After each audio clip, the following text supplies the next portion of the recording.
అయోధ్య శ్రీ రామజన్మభూమి Teerthkshetra trust ప్రాయశ్చిత్త కార్యక్రమానికి శ్రీకారం చుట్టింది.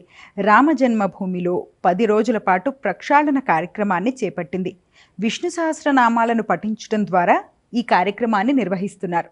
ఈ ప్రక్షాళనలో భాగంగా నిత్యం 251 సార్లు విష్ణునామాలను జపించనున్నట్టు ట్రస్ట్ కోశాధికారి గోవింద్ దేవ్ గిరి తెలిపారు. ఇది ఆలయ పవిత్రతను పెంచుతుందన్నారు. సహస్రనామ పారాయణంతో పాటు వాల్మీకి రామాయణాన్ని కూడా పఠిస్తారని ట్రస్ట్ ప్రతినిధి తెలిపారు. అయోధ్యలో రామజన్మభూమి క్షేత్ర ట్రస్ట్ సభ్యుడి కుటుంబం ఇవ్వనున్న 6 ఎకరాల భూమిలో 150 పడకల క్యాన్సర్ ఆసుపత్రిని నిర్మించనున్నట్టు అధికారులు వెల్లడించారు. ట్రస్ట్ శాశ్వత సభ్యుడైన బిమలేంద్ర మోహన్ ప్రతాప్ మిశ్రా గత ఏడాది కన్నుమూశారు. ఆయన స్మారకార్థం కుటుంబ సభ్యులు ట్రస్టుకు 6 ఎకరాల భూమిని విరాళంగా ఇవ్వాలని నిర్ణయించారు. ఈ భూమిలో అయోధ్య క్యాన్సర్ కేర్ ఫౌండేషన్తో కలిసి నమో క్యాన్సర్ కేర్ ఫౌండేషన్ ఆసుపత్రిని నిర్మిస్తుంది.